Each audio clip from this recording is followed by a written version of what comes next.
Bueno, no soy un buen ejemplo para los estudiantes, porque lo mío fue como un golpe de suerte al que yo siento que después acompañé con mucha responsabilidad, porque siempre consideré que nosotros frente a una cámara y con un micrófono tenemos bastante poder, lo sepamos o no, en fin, lo tenemos. Y como de verdad no tenía preparación, porque a diferencia de estos tiempos en los que es muy común que los chicos y chicas elijan comunicación social, periodismo, medios audiovisuales, yo egresé del colegio en el año 79. Estudié medio año de profesora de inglés y trabajé como maestra de inglés sin haberme recibido porque era en un instituto, bueno, nada, me aceptaban así. Y de pronto, en un mes de abril de 1984, en una democracia muy jovencita, conocí a un gran comunicador, que si no estudiaron van a estudiar alguna vez, llamado Hugo Guerrero Martínez, peruano. Le decían el peruano parlanchín, pero me suena que eso era un poco peyorativo. Un hombre que era capaz de hacer silencios en la radio, por ejemplo, ¿no? Una cosa impensada. Él tenía un programa en Canal 9 que se llamaba A Solas y que era en vivo todas las noches y duraba como 1 hora y media arrancando a las 11 de la noche. Yo quiero recordarles que en esos tiempos no había más que los 4 canales de televisión y el que ahora se llama América, que se llamaba Canal 2, se veía más o menos. Esto era Canal 9, era uno de los canales fundamentales, digamos. Así que no había muchas opciones y todos mirábamos mucha televisión. Un día lo conocí con mi hermano y 2 amigos y él manifestó que quería llevar gente desconocida porque consideraba que todos los muy conocidos tenían lo que en esa época se llamaba otra antigüedad cassette, como unas respuestas prehechas, prelistas, entonces que no era tan interesante como entrevistar a alguien que no tenía nada que ganar o perder.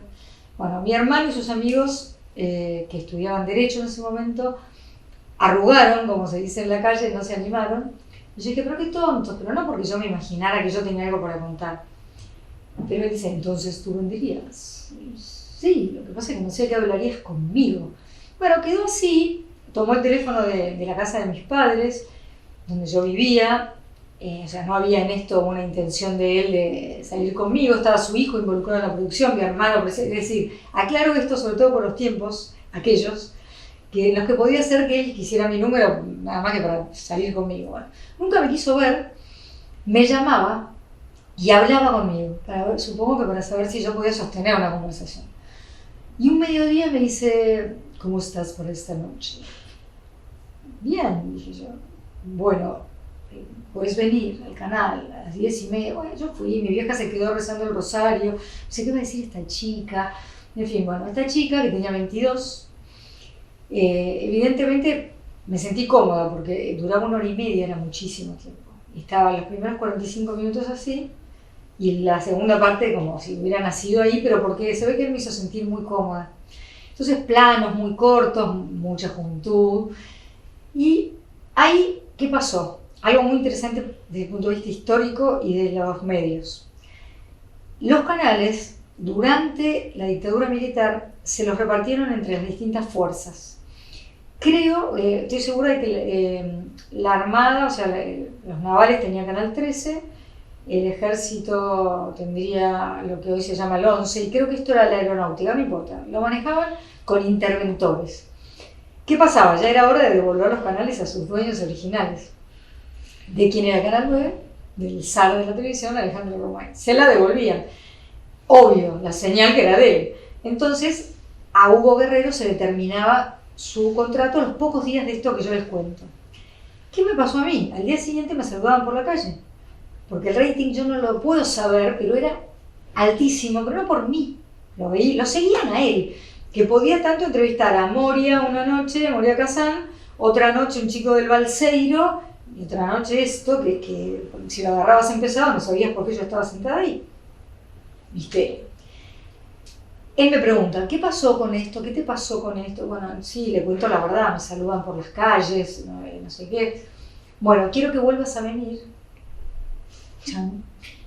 porque me despido de mi público. Entonces quiero que tú cuentes lo que pasó contigo en la calle y luego yo voy a atender llamados. Es decir, volví y en cosa de 15 o 20 días, ya no me acuerdo, estuve 2 veces aparte esa noche el rating tiene que haber explotado porque él se iba. Entonces, primer rato yo conté lo que me había pasado, segundo rato yo le servía café, porque él se servía servir café al invitado, y esperaba mientras él atendía a su público, mientras se despedía. Por teléfono, no existía otro modo que no fuera el teléfono. ¿Qué pasó ahí? Víctor Hugo Morales me había visto.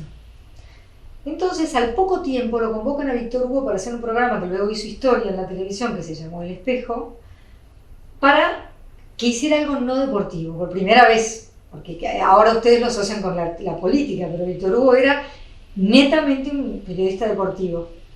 Entonces, primera vez que acá en Argentina se lo convocaba para otra cosa, que en principio era ir por los barrios de Buenos Aires de lunes a viernes en vivo de 2 a 4 de la tarde, es decir, el horario de las novelas. Eran las novelas en esa época, no eran los programas de paneles y eso. Cortábamos ¿qué pasó? Yo acepté, ¿no? O sea, me buscan, no me encuentran fácil, no se acuerdan mi nombre, mi apellido es raro, Guerrero no se los daba. Entonces empezaron alguien me dijo que la conocía, dieron con mi preceptora del secundario, que se acordaba perfecto mi apellido, me buscan en la guía, no estoy, dan con mi tía, el azar, ¿no? El azar al que yo luego le puse, como les digo, mucha pasión, porque sentí que me habían regalado una vocación. Entonces, mi tía Maruja entiende que es para hacer una publicidad. Vamos, digo yo. Entonces, como era cerca de la cancha de Huracán, mi hermano dice, vos ahí no vas sola, me acompaña, y era para esta propuesta, que se hizo, y que primero era, como les digo, cortando calles, una cuadra de una calle, entonces si llevabas a un famoso que había nacido ahí, o el famoso vivía ahí, y la vecina cocinaba en su cocina, y había una banda tocando en la vereda, alucinante. Yo presenté sin saber quiénes eran a los Soda Stereo en el garage de la casa de Charlie, pero no de Charlie, del papá de Charlie. ¿Quién era Charlie? Nadie. Entonces, vos te toca presentar a estos muchachos, un nombre raro, Soda Stereo, antes de que explotara. Esa es una anécdota.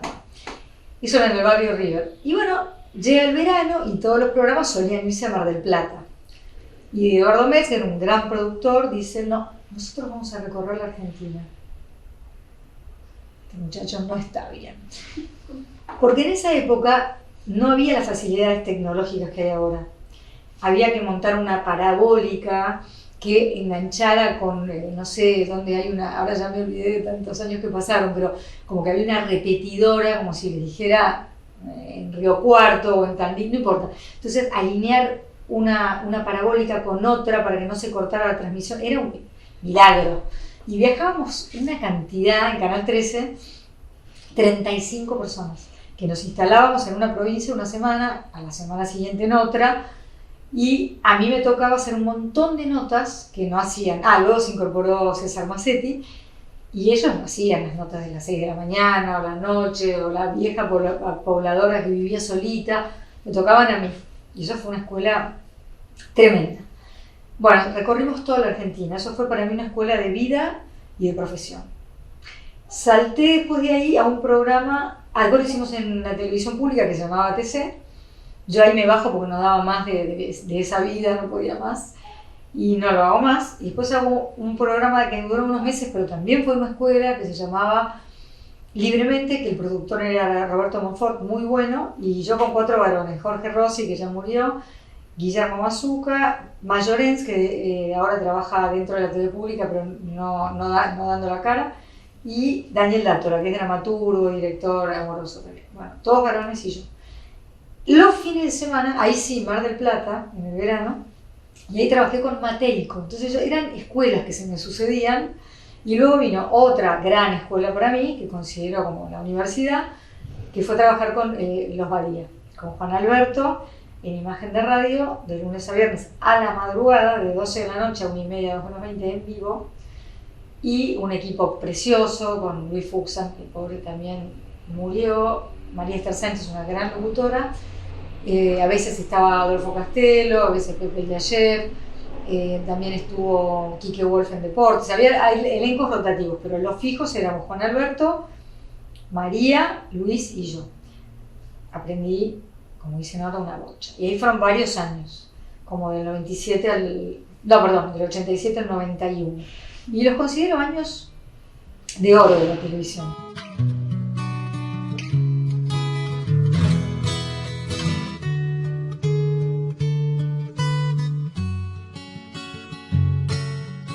Bueno, es muy curioso y muy buena tu pregunta.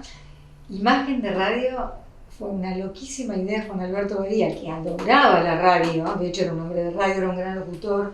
Su papá era profesor del ISER y bueno, de los más estrictos. Para él la radio era una pasión, pero ya triunfaba en la tele. Y de golpe dice, no, quiero hacer imagen de radio. ¿Qué sería imagen de radio, Juan Alberto? Recrear el espíritu de radio en televisión. Ah, ¿y cómo sería eso? Y bueno, todos vamos a tener un micrófono parecido a lo de la radio y no vamos a mirar a cámara en ningún momento y va a ser igual a los programas de radio. Se van a leer tandas de avisos, va a haber música, pero en esa época era la época en la que empezaron a llegar los videoclips, que no existían. Entonces, si se podía mostrar música viéndolas, no solo escuchándola, era bárbaro hacer imagen de radio. Bueno, genial. ¿Y por qué radio va a salir? No, por ninguna. Entonces nunca salió por radio, pero lo más increíble es que la única obediente era yo, que no miraba cámara. Entonces hablaban, miraba a mis compañeros y a la cámara no. Y de golpe empiezo a darme cuenta que María miraba la cámara, Luisito Fuxan miraba la cámara, y yo parecía que estaba en otro planeta, o loca, o diosa. Entonces en un momento dado se rompió ese código de no mirar a cámara y todos empezamos a mirar, pero respetando este ritmo de la radio. Entonces, gracias a ese programa, viste que cada uno es cholulo de algo. Bueno, a mí los músicos y las cantantes y todo eso, y bueno, los conocía a todos. Más allá de que cuando quería me colaba en otro gran programa de él, que era Badía y Compañía, que era un ómnibus de los sábados. Ahí yo cuando quería venía, me colaba, porque me divertía, o porque venía un actor que hablaba otro idioma y yo les venía bien porque me formé hablando idiomas y me gustan, entonces les quedaba cómodo. Me invitaban, me pedían, y otras veces porque tenía ganas. Entonces, bueno, ahí ya volví a ver a los Soda Stereo que parecían The Cure, con todos maquillados y las pelas así. Y casi no me saludaban, y yo los había presentado en el garage. Pero quiero decir, años maravillosos de conocer. Por ejemplo, para que ustedes se den una idea, porque ustedes son jóvenes, pero hubo otras épocas en la televisión. Algo que hoy no escandalizaría a nadie, era la pareja de Sandra Mianovich y Celeste Carballo. ¿Qué tendría ahora de raro? Bueno, nada. Les comento que en 1980 y, ¿qué sería esto? 7, 8, máximo 89 por ahí, ellas sacan un disco que se llamaba Mujer contra Mujer y ellas eran una pareja y fueron de invitadas ahí y nada, no escandalizaron a nadie, simplemente blanquearon lo que se sabía, pero no se hablaba, no se podía. Nadie iba a decir en la tele boludo o joder. Esto no tiene nada que ver, pero quiero decir, para que se ubiquen, no se decían lo que se llama malas palabras, y si había una relación homosexual había gente que sufría horrores simulando una vida que no era la propia, o no, se sabía, porque dentro de los medios había una cosa más laxa y más de aceptación, pero me acuerdo que esa noche había como un silencio en el estudio. ¿Qué pasaría hoy con eso? Nada. Pero bueno, hablo de otra época, realmente otra época, pero la imagen de radio era eso, un programa que recreaba el espíritu de la radio, que salía por tele, que empezó, escúchense esta por favor, empezó a la mañana, pegado a un programa que se llamaba Desayuno. ¿Y qué pasó? Había una crisis energética de tal magnitud, era la época del doctor Alfonsín, que la transmisión de televisión, que era de muchas horas, se acortó, entonces nosotros no teníamos lugar. Pasamos a las 7 de la tarde, no funcionó. Y dijeron, creo que Juan dijo, denme la madrugada, denme la noche tarde. Y así era que empezaba a las 12 de la noche y terminaba a 1:30 de la mañana, y como nadie nos corría, a veces 2 menos 20. La adrenalina cuando llegabas a tu casa, te dormían con un sartenazo, vos a las 4 de la mañana más o menos. Pero esto también es interesante históricamente. La televisión primero transmitía pocas horas, después se hizo larga, después se acortó, y después volvió, y nosotros la madrugada. Que creo que ni medíamos el rating a esa hora, no, a nadie le importaba, pero nos veía mucha gente.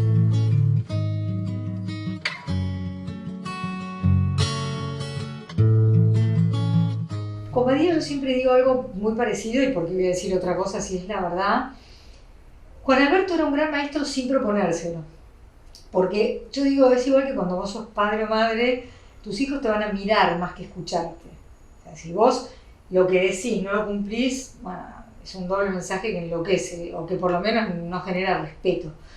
En cambio, si vos te comportás bien, y bien no es ser un santo, es coherente, bueno, me parece que está bueno. Juan Alberto era un tipo que era un apasionado del trabajo, que daba mucho, que tenía una enorme entrega por su trabajo, entonces bueno, te daban ganas de trabajar, es como cualquiera, un jefe que inspira.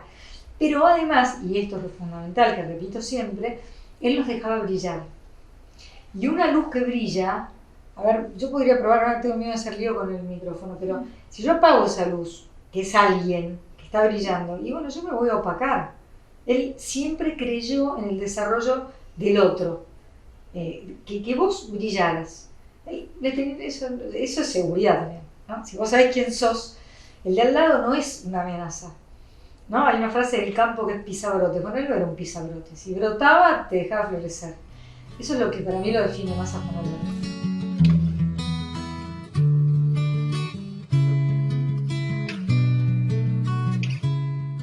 Bueno, la jefa de producción, igual que los sábados, era Marisa Ramón Badía, que es la hermana de Juan. Otra apasionada de su trabajo, como para hacer una película sobre la vida de ella.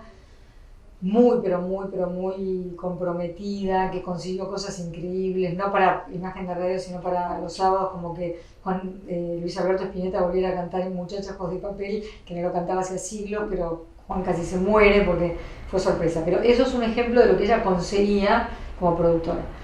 En una época nuestros productores eran Bernarda Llorente y Claudio Villarruel, tuvimos al que ahora dirige la TV pública, Claudio Martínez, o sea, toda la gente, bueno, de los medios, en esa época todos muy jóvenes, ¿no?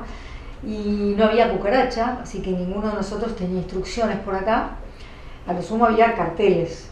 Y el ritmo, lo que importaba ahí era que hubiera seguro algún invitado, que todos nosotros tuviéramos material para desarrollar, eso te lo daba la producción, y el ritmo lo llevaba Juan, bastoneaba con un... Llega un momento que vos tenés acá en la panza el ritmo, o sea, yo puedo no mirar un reloj y no te voy a decir que exactamente cuánto, pero más o menos sé por cuánto va la nota que estoy haciendo, porque lo vas adquiriendo eso. Y eso lo tenía Juan, en esa época yo no lo tenía. Sí sabía cuando me tocaba a mí. Pero además nos dejaba hacer humor. En un momento Adolfo Castelo hacía como de un adivino chantísimo que tenía una bola de cristal, que era una lámpara. Y yo hacía de Gladys la parte nerd, entonces me ponía cualquier cosa en la cabeza, siempre tengo un pañuelo, qué sé yo, y yo hacía como una persona que creía en él, que era divino, y decía cualquier disparate. O sea, estaba para todo, pero para muy buena música, para bastante humor, para deporte siempre, porque a Juan le apasionaba, por suerte los dos de River, más de dos de River, también Luisito era de River, María era de Boca, nos gastábamos lo de siempre, y política. Pero Juan Alberto siempre tenía un columnista político, él no se metía tanto. Pero en esa época estábamos todos bastante contentos por el advenimiento de la democracia, que tuvo sus problemas obviamente, graves, porque pasó todo lo de los levantamientos cuando todavía los militares metían muchísimo miedo. Es decir, hubo momentos muy álgidos, pero después estábamos aprendiendo como un bebito a caminar en democracia, ¿no? Eso era bueno.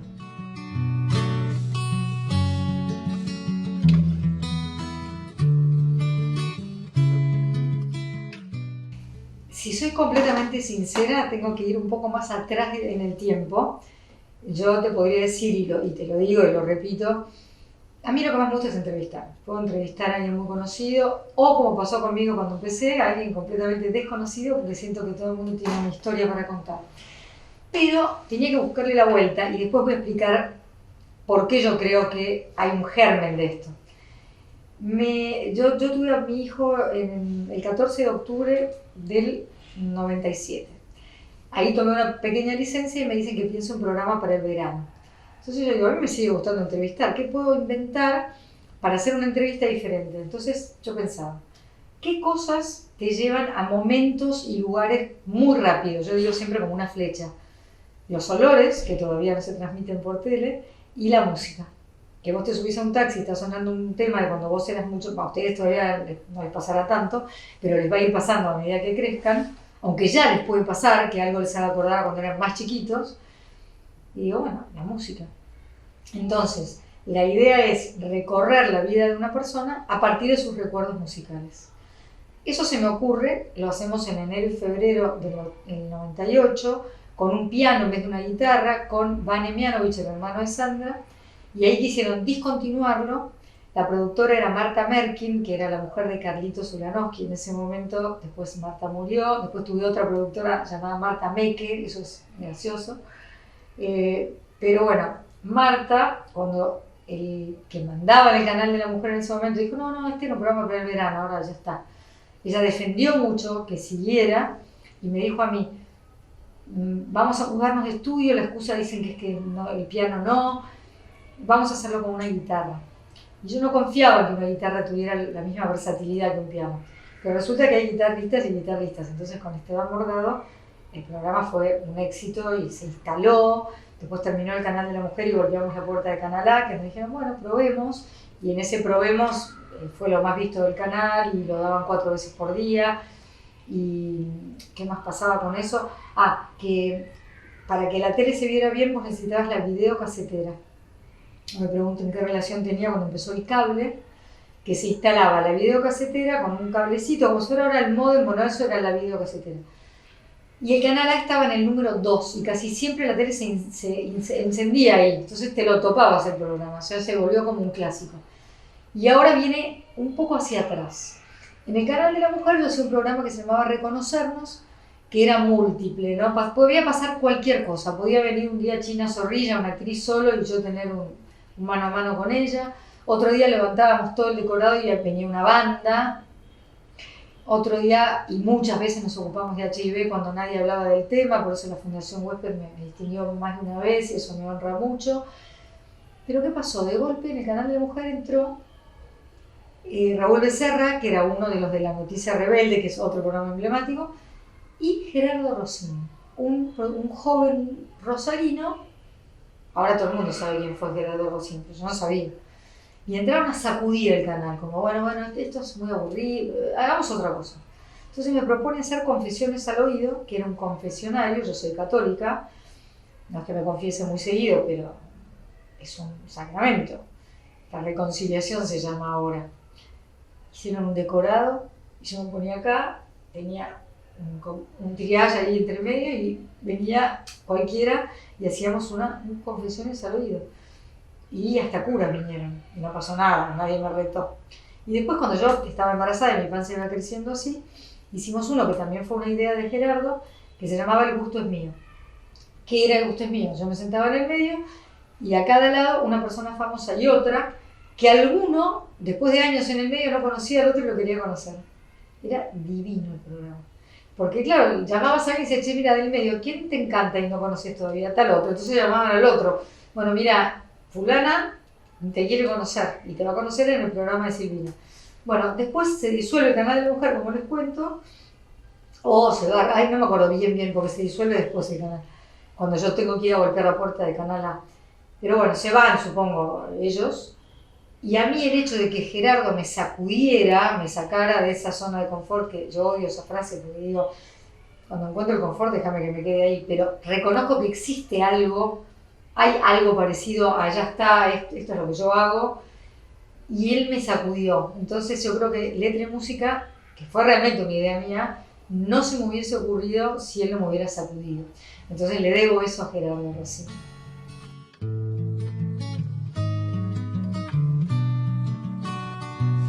Es cierto que por ahí el cambio más grande fue pasar de la televisión abierta al cable.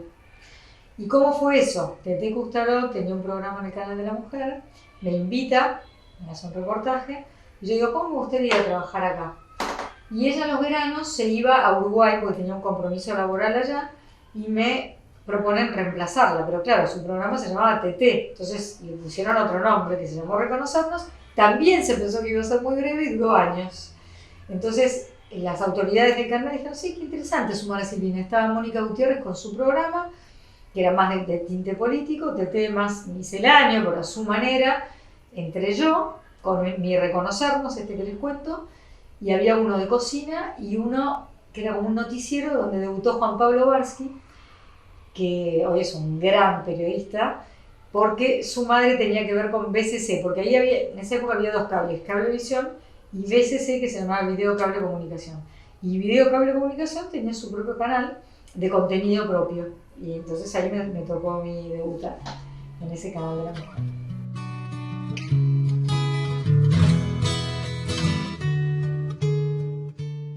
Muchísimo, pero muchísimo, muchísimo. Cuando yo empecé, el rating se medía, las planillas, así se llamaba, le llegaban a los canales cada 15 días. O sea que un programa arrancaba y vos durante 15 días no sabías qué pasaba, ¿no? Después podías corregir algo, pero no era tan cruel todo. Después supongo que habrá empezado a ser semanal, no lo sé. Después habrá empezado a ser diario, pero cuando empezó el Minuto a Minuto me acuerdo que Ibope me contrató para conducir el evento de lanzamiento del Minuto a Minuto y de golpe se descubrieron unas pantallas que estaban al mismo tiempo todos los canales y te podías enterar de qué pasaba cada minuto. La forma de medirlo, que hay personas mayores o incluso gente que yo conozco que cree, ay, voy a pagar porque le estoy dando rating. No funciona así. Funciona con unos aparatitos que se distribuyen estratégicamente, no son tantos, se distribuyen en hogares de diferentes barrios, de diferentes grupos de edad, y se colocan en los televisores y no pueden mentir, porque de verdad cuando van cambiando de canal se sabe, y es un muestreo como todas las encuestas y como todo eso. A mí relativo. El rating mide hasta ahora Capital y Gran Buenos Aires, y eso de minuto a minuto es tremendo, porque yo sé que están con la cucaracha y les van diciendo, y a veces vos no es que medís menos porque lo tuyo no vale, sino porque enfrente hay alguien desnudándose. Yo que sé, digo un ejemplo ridículo. Me parece que es cruel el minuto a minuto, no me parece una gran incorporación. Debería estar medio prohibido que se difundiera tanto. No creo que sea bueno, no nos hace bien, estamos todos medio locos, apurados, estresados, desvalorizando al otro. Si vos necesitas tiempo para que el otro desarrolle una idea, y esa es la idea que por ahí engancha, en un minuto, me parece demasiado cruel. Sí creo que cambió mucho y para peor.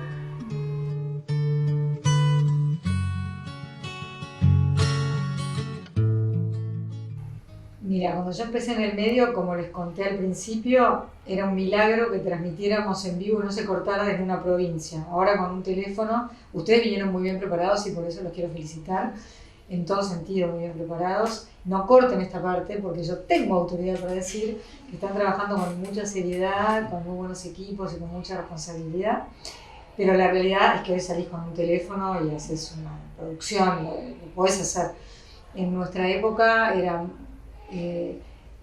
no sé, inimaginable lo que está pasando ahora.